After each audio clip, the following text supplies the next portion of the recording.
This episode of New Politics was released on the 23rd of November, 2024, and produced on the lands of the Wangal and Whadjuk people.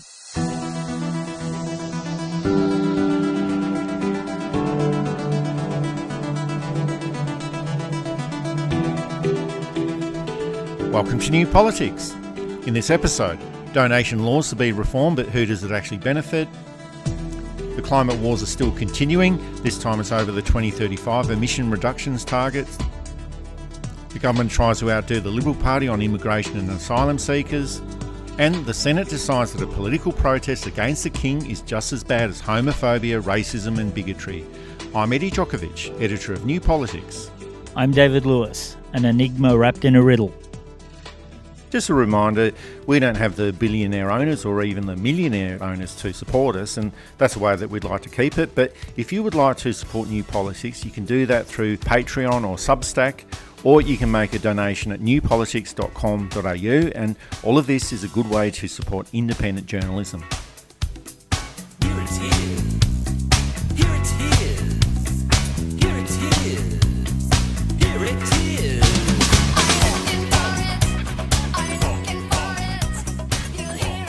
The federal government is proposing changes to donation laws, and while any changes to the current system should be welcome, these ones just do not go far enough. The key change is to reduce the amount of money that can be donated by an individual or a single entity, and that's to a limit of $20,000 per candidate each year and an overall donation cap of $600,000 per year.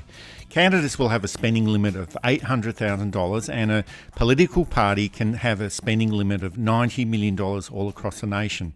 The disclosure of funding will be at the end of each month rather than at the end of the financial year, and anything above $1,000 will need to be declared, down from the $16,900, and there's also an increase of public funding from $3.30 per primary vote up to $5 per primary vote. Now, some of this might look good on paper, but it's pretty much tinkering at the edges rather than wholesale reform. But the bigger problem for me is that the government just wants to rush this legislation through Parliament, and it's 221 pages of legislation. And because the Coalition has said that it's likely to support the legislation, it's pretty obvious that these changes favour the major political parties and not smaller parties and independents. And it's also likely to deter newcomers into the political system just at a time when we should be encouraging more. I'm not even sure we need to encourage more. I think the movement is such that more are coming in. And this isn't a bad thing. And the bigger parties should realise this. If they're being held to account in a fair and reasonable way, it makes them better. Whether that's Liberal, Labor, Nationals, Green, One Nation, Qatar, legalise cannabis or the rest of it. Being held to fair and reasonable account is actually good for everybody. Some of these reforms seem very good. Having the cap drop from $16,900 to $1,000 is good. And you might think, $1,000 is still high, but you get all these $10 and $20 donations that becomes a nightmare to administer in a declarative thing. So I suppose $1,000 is fine. $500 would be better again. Having shorter reporting time is an improvement. It should be in real time. Western Kingston Soccer Club donates $1,000 to the local candidate. We should know that straight away. It might change your opinion on the club, but it knows too who the candidate is being supported by and who they're likely to support in Parliament. And we'll find that there'll be a surge of donations the week before and a fortnight before the election, so that you won't get backlash from, Gina Reinhardt gave Matt Canavan $1,000. I wish I'd known that. I would have not voted for him. Well, I've got a feeling that it might be more than $1,000 for Matt Canavan coming in from Gina Reinhardt. I've kept it low too. Again, I'm just pulling at examples here rather than trying to make factual accusations of impropriety. I'm not doing that at all in this case. Or on the other side, if the Young Socialists gave $1,000 to Anthony Albanese's campaign, which is less likely, I think, but still not out of the question. And hello to all our Young Socialist listeners. Again, I'm just using you as an example. The independents are claiming that they're being shut out of the system. And there's a sense in which they can't know this. And this is their other complaint, which from the outside makes a lot of sense. that it's hundreds of pages of legislation and they've only had 2 days to read it, which suggests that there's stuff in there that a lot of legislators won't like. And Peter Dutton has not said no to it. It's the first thing he's not said no to since he became Leader of the Opposition. So if Peter Dutton's not saying no, something's stinking, I think. Yeah, well, that's probably right. And if Peter Dutton is supporting it, well, it probably goes to the heart of what this issue is, and it's about pure politics. It's about money and it's about power. And this process tries to accumulate more finances to the major political parties at the expense of the smaller parties and independent players. And then the hope would be that more money will result in more power or more representation for the major parties, and then stop that leakage to the non-major parties. And I think that would be the idea in theory and in practice, but just based on all the trends that we've seen over the past few decades, where the electorate is looking for something different in politics and just not getting it from the major political parties, I'm not sure that these changes will make that much difference to bucking that trend away from the major political parties as far as the primary vote support is concerned. And it's obvious that these changes are primarily being implemented to deter the big donors like Clive Palmer, who has donated over $200 million over the past couple of elections to the United Australia Party, which of course he's a part of, but it's also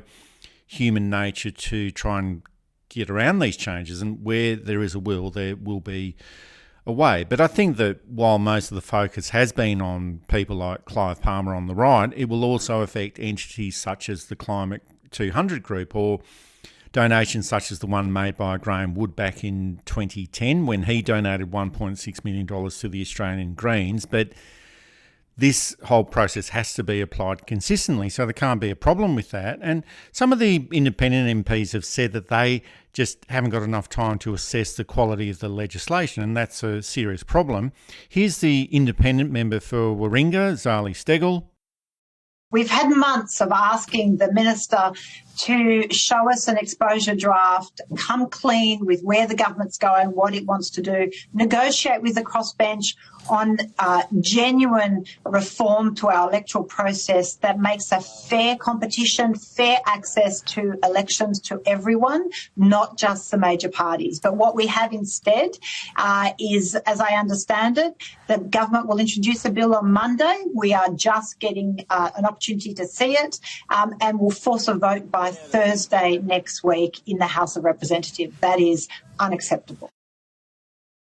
It's actually a large piece of legislation, and the main reason why it's essential for MPs and senators to scrutinise legislation is so that they can weed out any unintended consequences and then find out ways of improving that legislation. That's actually part of their job, and there's quite a few loopholes that I've noticed. One is that the funding limits will reset after each election, which essentially means that every third year you can reach that donation limit twice in that 1 year. And another one is that because political parties have got state branches, donations that reach the limit can be made to each of those branches and then be considered separate donations. So you could make 9 donations at the maximum level to essentially the one political party, but that would be treated as though you made a donation to 9 different political entities. And the other point is that these laws won't come in until 2026, and they first of all have to be approved by Parliament, but they're not going to be in effect until 2026 and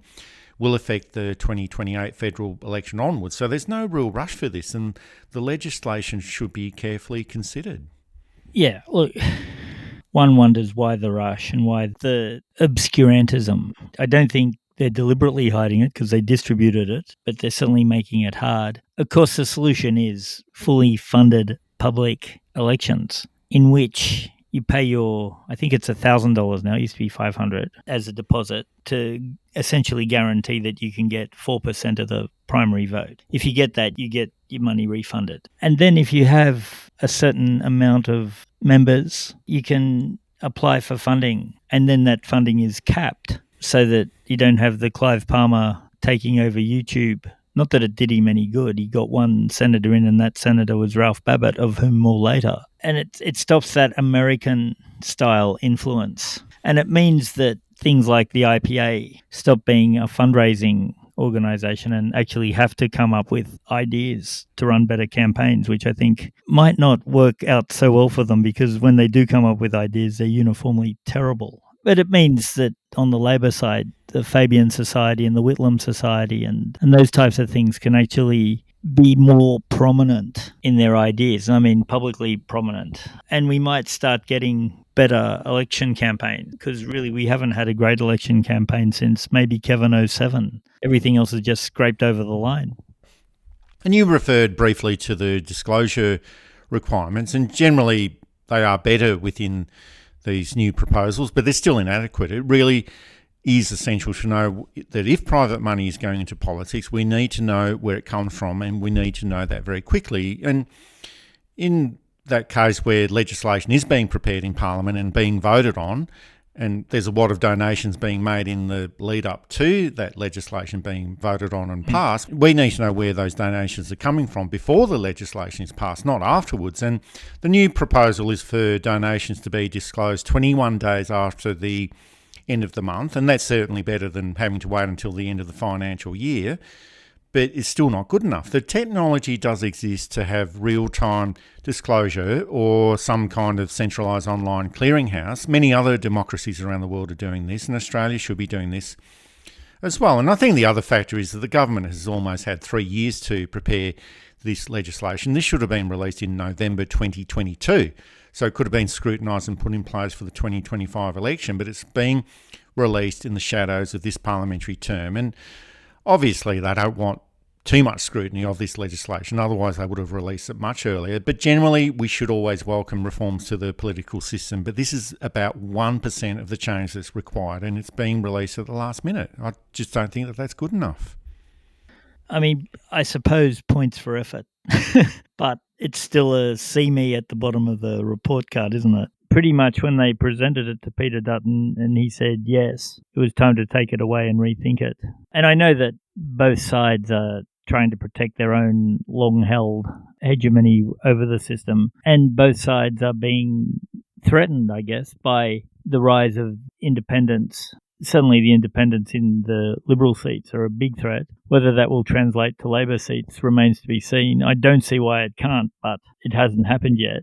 The Greens remain a strange kind of threat in that they can win seats, but the last lots of election have seen their vote rise but spread over several seats, meaning that they didn't win anything or didn't win very much. So again, the Greens are worried on this legislation, and they should be. They require donations like all parties. And the Labor has the unions, of course. And I don't want to go through the whole historical reason why the Labor Party has the unions. The Liberal Party has, of course, big business on its side. And the Nationals have the mining industry on their side. So the Greens don't have anything like that. And of course, if the Greens' influence grows, they'll start to get bigger donations as people realise we can hopefully get some influence here.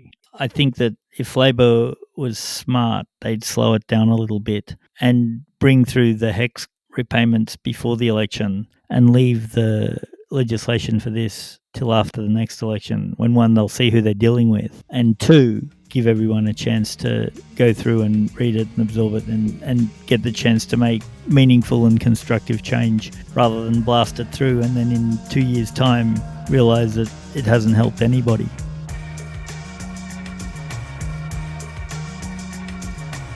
This is New Politics with Eddie Djokovic and David Lewis, the best podcast on Australian politics and news commentary. You can support us through Patreon and Substack, and also find us at newpolitics.com.au.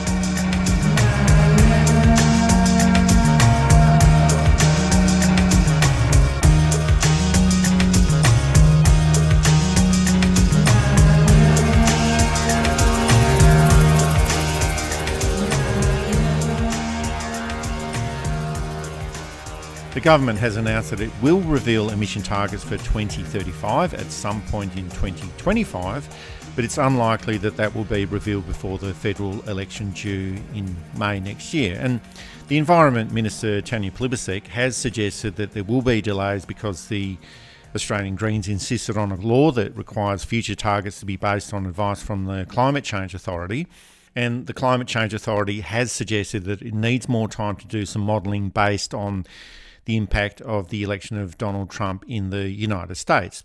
But as far as I'm concerned, this is the government stonewalling on climate change targets. The Labor government did pass legislation in 2022 to achieve a 43% reduction of 2005 levels of emissions by 2030.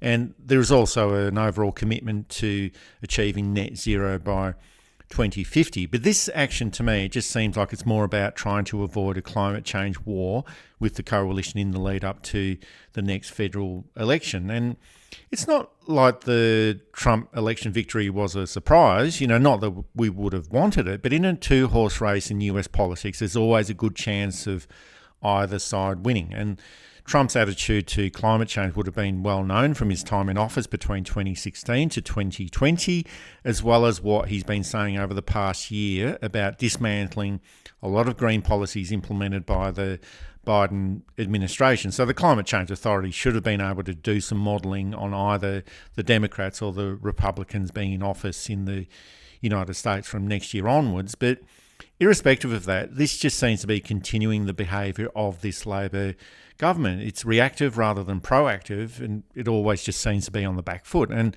of course, you do need to be wary of changing circumstances, whether that's here or internationally. But it seems that the Labor government is more worried about being attacked by the coalition, or they're more worried about what Peter Dutton might say about climate change, rather than leading from the front and letting the electorate know where they stand on climate change. It was a big issue for the 2022 federal election, and I think it's likely to be a big issue at the 2025 federal election.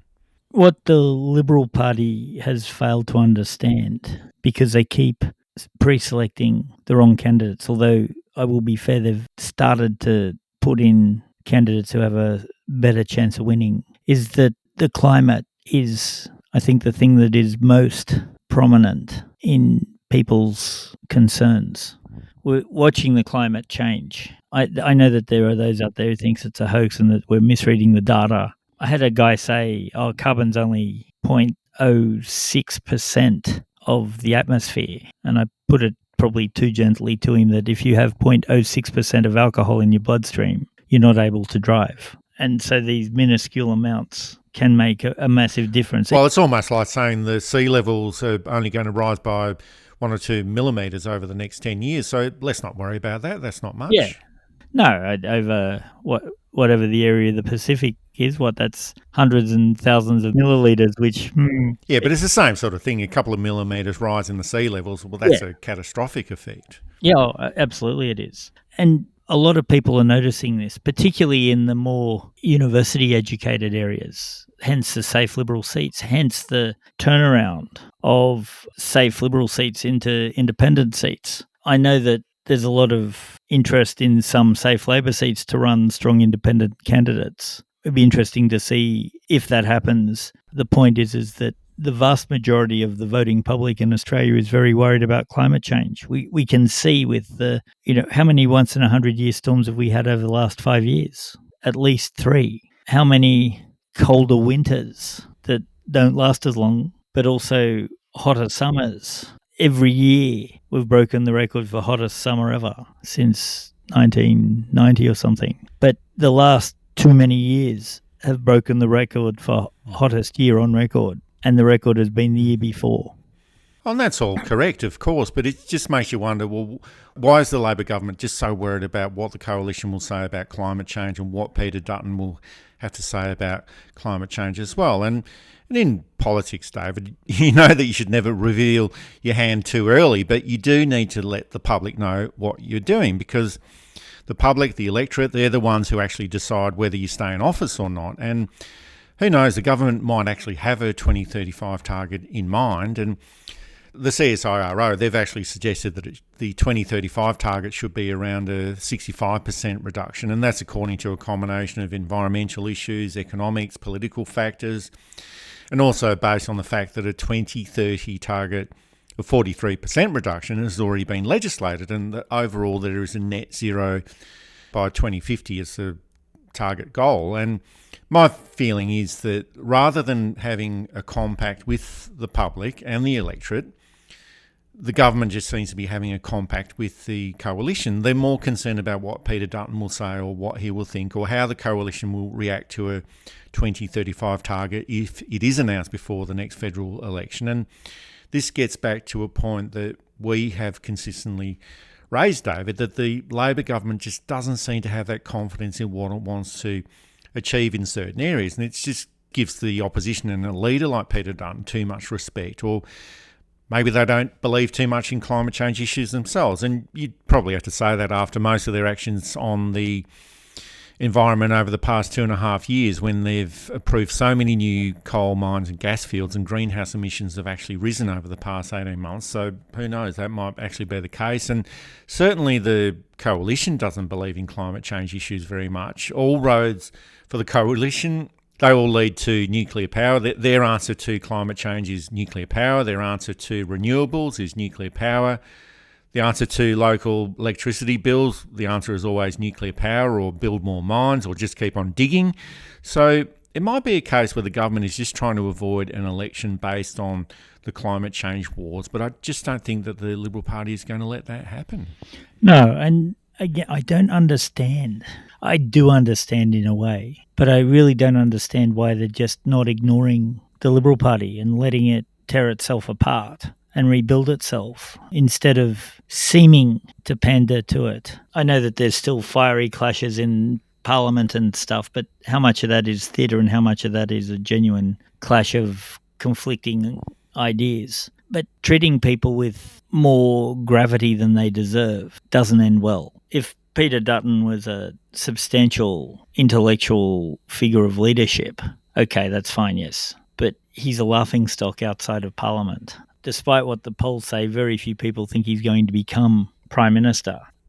Oh, well, I guess the other point is that the rest of the world is moving on, irrespective of what the Labor government does or Peter Dutton says or whatever. But there is a massive energy transition that is taking place globally, and it has been led by China and the United States. And I think it might be too far down the track for a Trump administration to pull back on this, because they too will be left behind and damaged economically in America. But here we have little Australia still arguing about climate change and renewable energy while the rest of the world moves on. And I think that's because we have a government that just doesn't want to be bold on climate change. And that's given people like Peter Dutton a leg up in this debate, and because he sees a political opportunity to inflict damage on the Labor government by waging round 50 of the climate change wars, which seems to have been running longer than the 100-year war. And because of this, the public interest in Australia just gets left behind. And this is also in the context of the COP29 in Azerbaijan, which is the annual United Nations Climate Change Conference Talk Fest, which seems to be moving ahead at the pace of a glacier, if not slower. And sure, it is better to have a conference on climate change than not having a conference. And Australia is now jostling to host COP31 in 2026.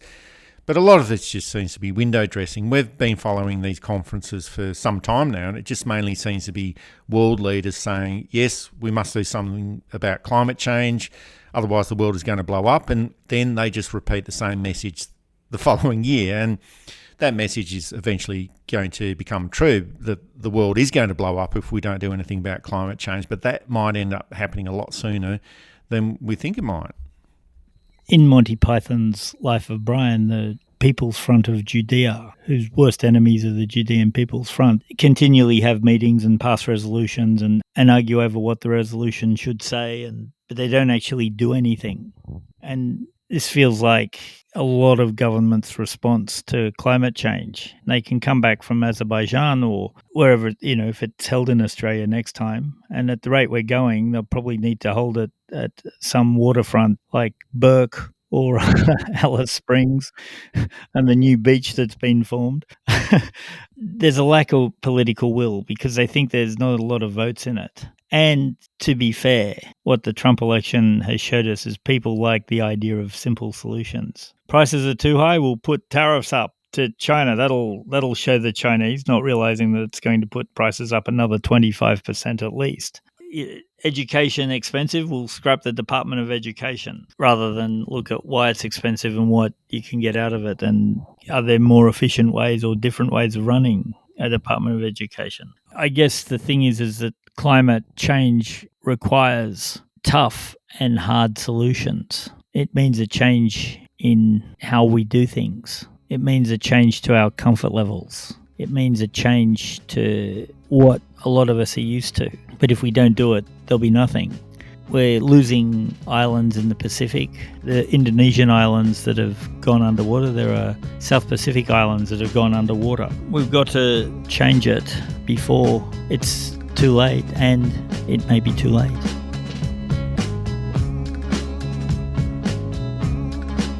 This is New Politics, available through Apple Podcasts, Spotify, Amazon Audible and YouTube, and also available to support at Patreon, Substack, and at our website, newpolitics.com.au. I can't see where you coming from, but I know just what you running from. And what matters ain't the who's matters, but the ones who stop you falling from your little window.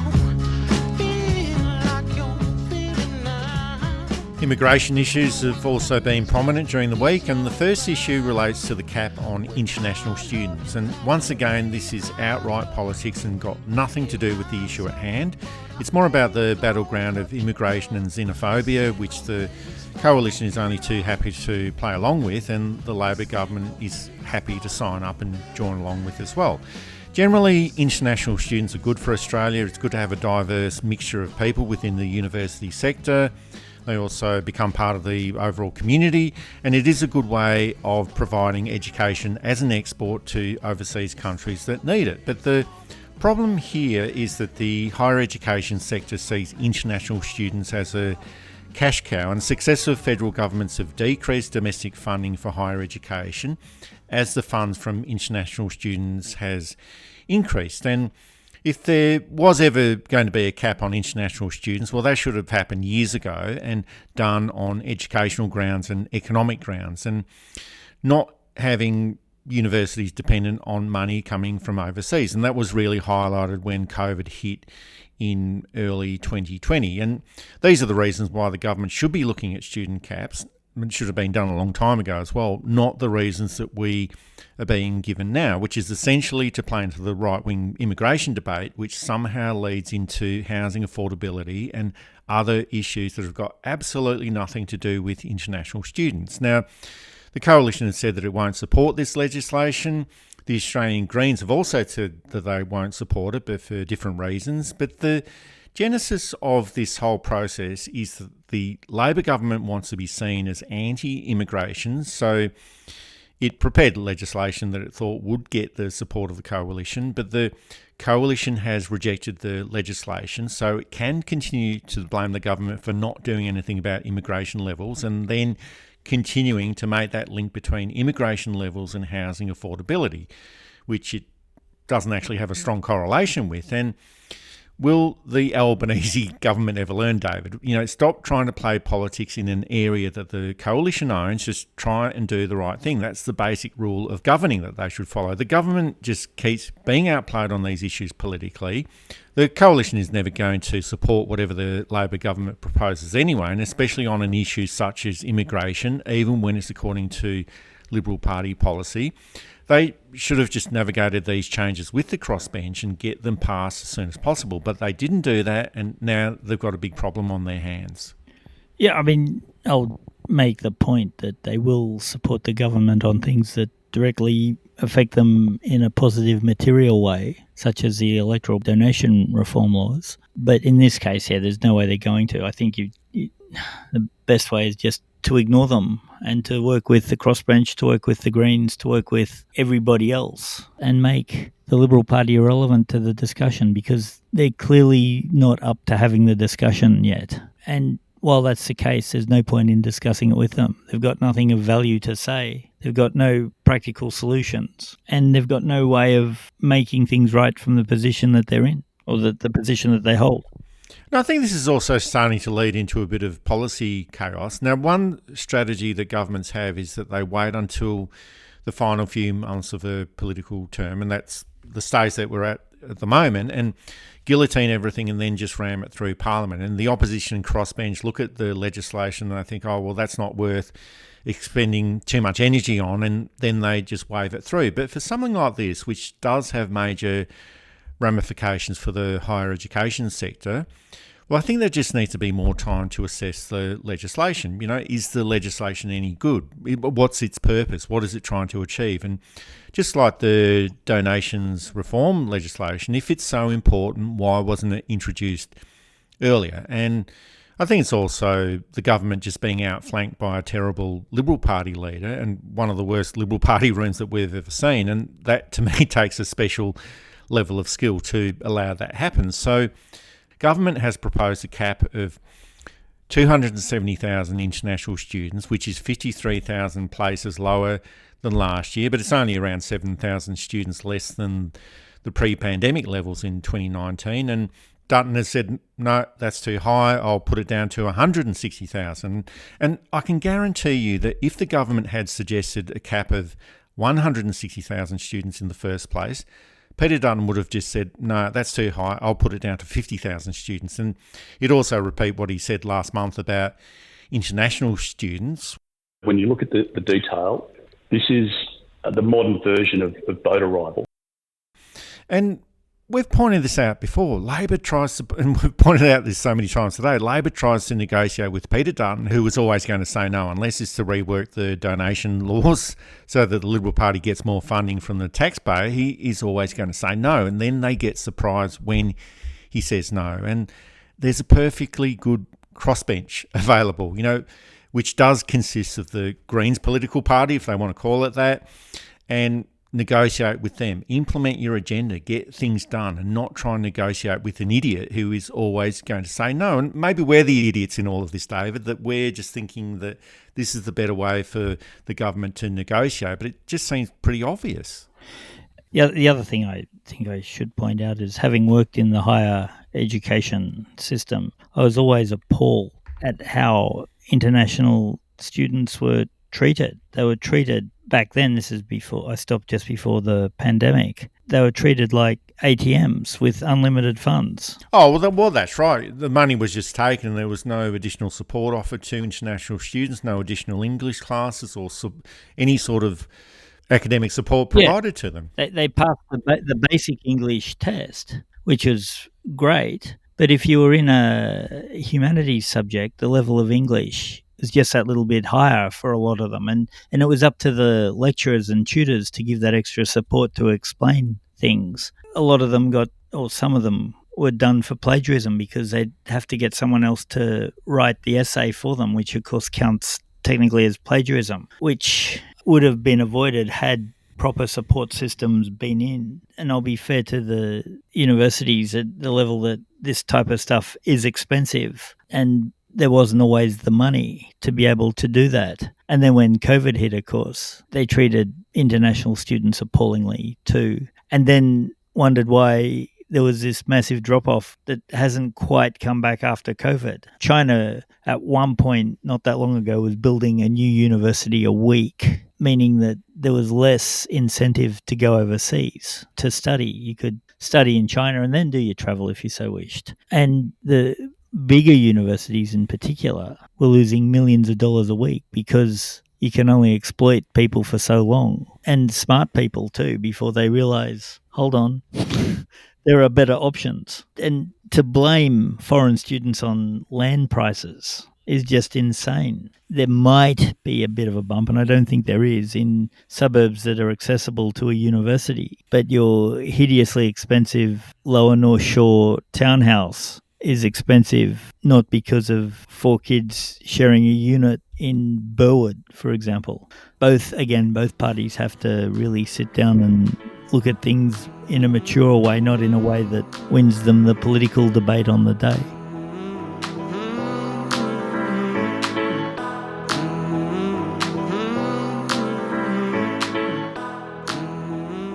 And there's also another piece of legislation that the government is trying to force through, that's also on the political terrain dominated by the coalition, and that's on asylum seeker policy, where the government has proposed one of the most draconian anti-refugee bills ever seen.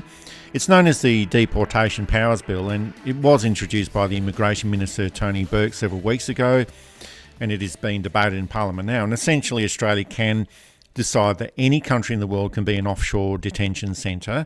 It strips away legal rights for refugees, gives the government the right to overturn permanent protection visas and send people to countries where they can be persecuted or killed, and pays those countries for the privilege of doing this. Now, it also contravenes the Refugee Convention that Australia is a signatory to, and once again the government is trying to outdo the coalition on immigration and asylum seeker issues, and once again it's a race to the bottom. Bob Hawke. I have issues with some of Bob Hawke's policies, particularly the move towards neoliberal economics. But one area which he was fairly exemplary was refugees. When your Prime Minister is tolerant, the rest of the country tends to be a bit more tolerant. Now, we're not going to stamp out racism overnight in Australia, but we go close every, seems 20 or 30 years or so, when we get in a government that says, hold on, let's treat refugees like human beings and as they're supposed to be treated. Seeking refuge is not illegal. In fact, the encouragement is to look after refugees who come to your country. Now, I know that in the Middle East and in parts of Asia, it's a numbers crisis. There are so many refugees and smaller countries that are struggling to look after them. In Australia, we don't have that problem. I know that at a senior level, there's this belief that if we open the borders too wide, that we're going to get millions of people flocking in. But one, I don't know that millions of people are going to make it across the Pacific or the Indian Ocean. And two, there's plenty of other places to stop before then. Most people are just looking for safe landfall. And even if millions of people come, then that's part of Australia's burden as a first world leading G20 country to look after the poor and desperate of the world, but to treat people appallingly. In a country that prides itself on the fair go, in a country that prides itself on its egalitarian nature, and looking at government policy over the last 10 or so years, 1996 really, with maybe a small break with Rudd, government is not promoting an egalitarian country of the fair go in any ways. And this is where, I think, speaking more broadly, this is where most people are disappointed in the Labor Party. The population was ready for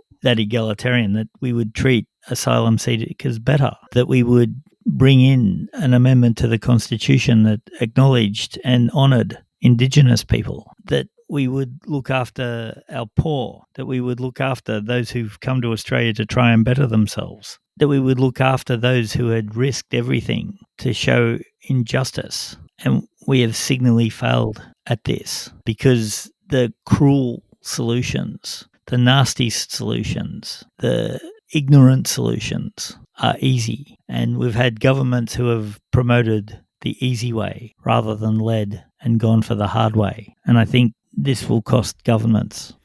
Oh no, after a while, I think all governments tend to look the same on certain issues. And obviously the Labor government has done some very good things earlier on in the term, or at least it's tried to do some good things. But I think that it's gotten into the same trap that most other governments get into. The roles and actions of government are hard, and eventually it all just gets a little bit too hard. So to stay in office, they start to play the political games. They do various tricks with smoke and mirrors. And on this occasion, or on this issue, the Labor government has decided that it doesn't want to be accused of being soft on asylum seekers and refugees. So it proposes even more draconian legislation that even the Liberal Party would even dream of. And then whenever the Liberal Party gets back into office, which will happen at some point in the future, they'll make it even more extreme, and we're probably just one or two steps from executing refugees by firing squad. You know, surely that's the next step. And we've had 26 years of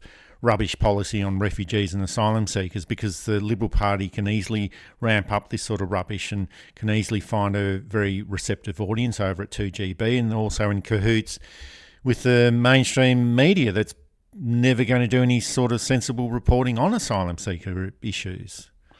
And that's the big elephant in the corner. We have a press who prefers simple cruelty to complex humanitarianism. Oh, that's right. We had one refugee turning up in a little dinghy a couple of months ago, and there was a national outrage about one person in this little dinghy arriving on the shores. And can you imagine how much of an ordeal that must have been to get here from wherever they came from? If you're coming from Papua New Guinea, it's still horrendous. Apart from that, everywhere is almost impossible. Coming from Pakistan or Syria or Jordan is incredibly difficult, and we should be helping rather than hindering. But we've decided that it's easier to be cruel, it's easier to be inhumane, it's easier to be racist. Peter Dutton famously was happy to welcome South African white farmers when they were in trouble, all the while stopping Middle Eastern. Now, if we were accepting Middle Eastern people, fantastic,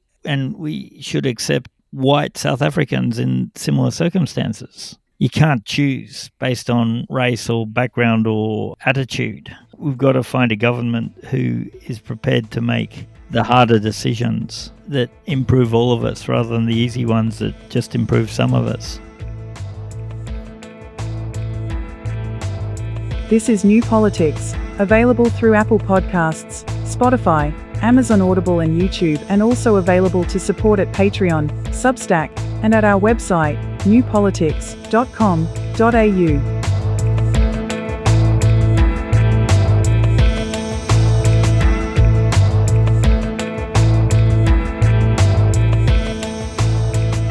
And just finally, there was another issue that arose from the Senate, and there was a censure motion against two senators, Senators Lydia Thorpe and Rolf Babbitt, but there was only the one senator who received all the attention. The Senate censured Senator Lydia Thorpe for her actions against King Charles last month when she said this.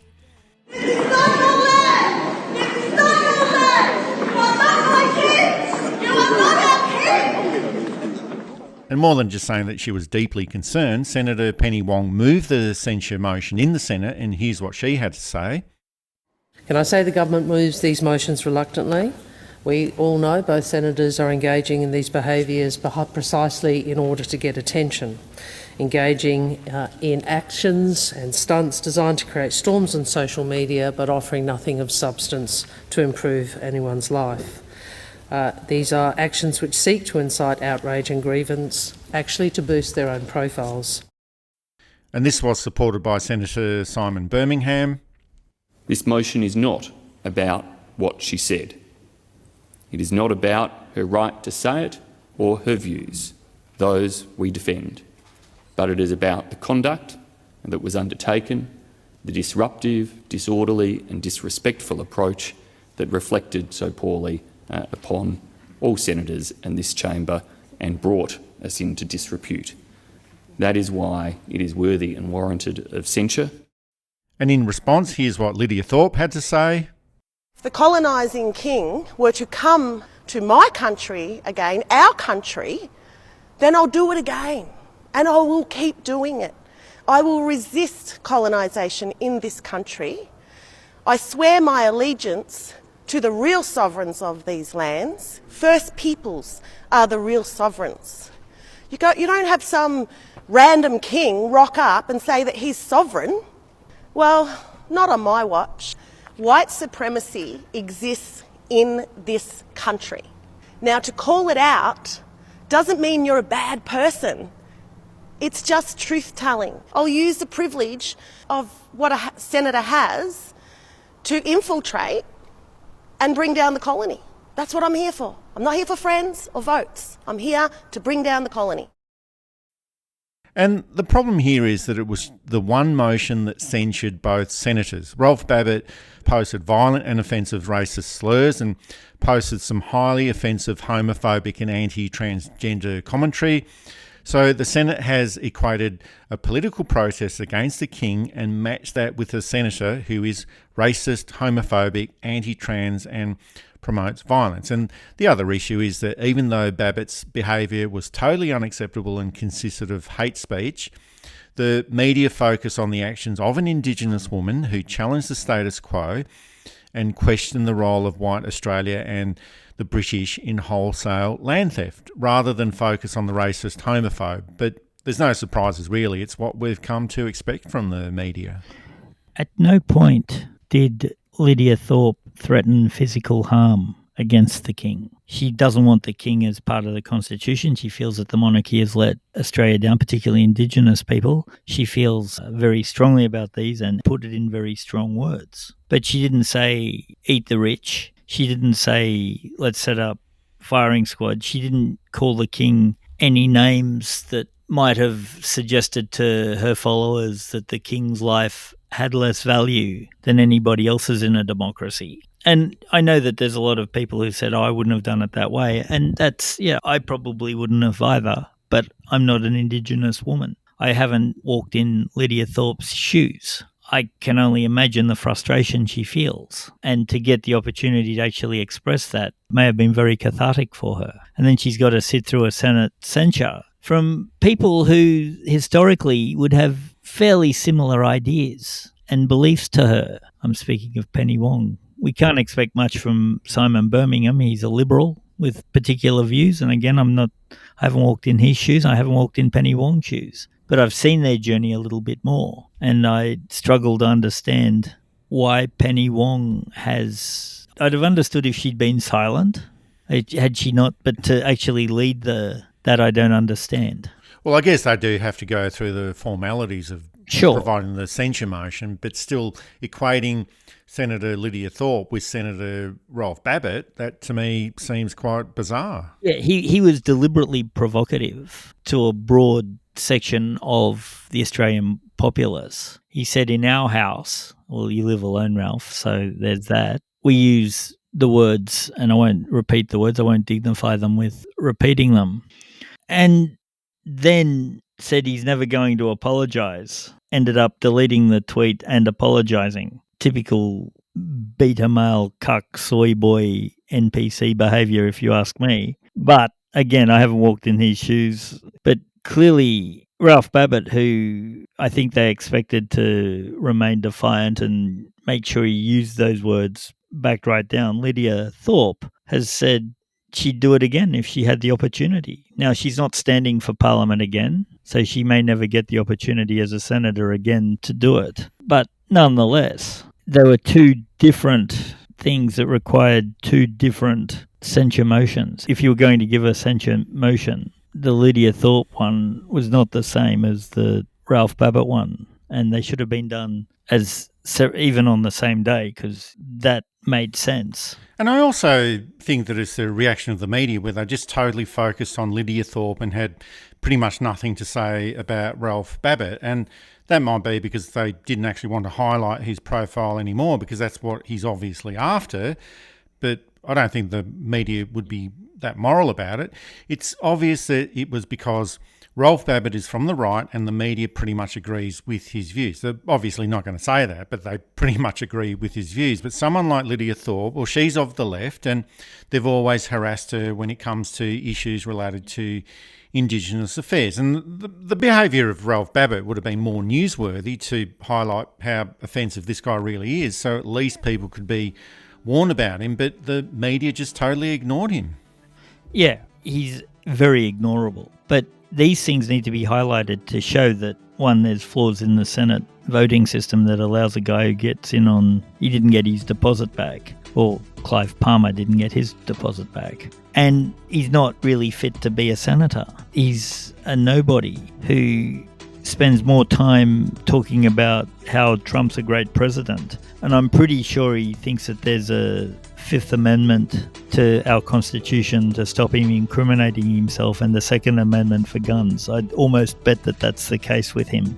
There's not. For those of you who haven't read the Constitution, we don't have amendments like that in Australia. We just amend the Constitution. We need less Babbitts, and we need better candidates for the Senate and for the House of Reps, but that's a whole other issue.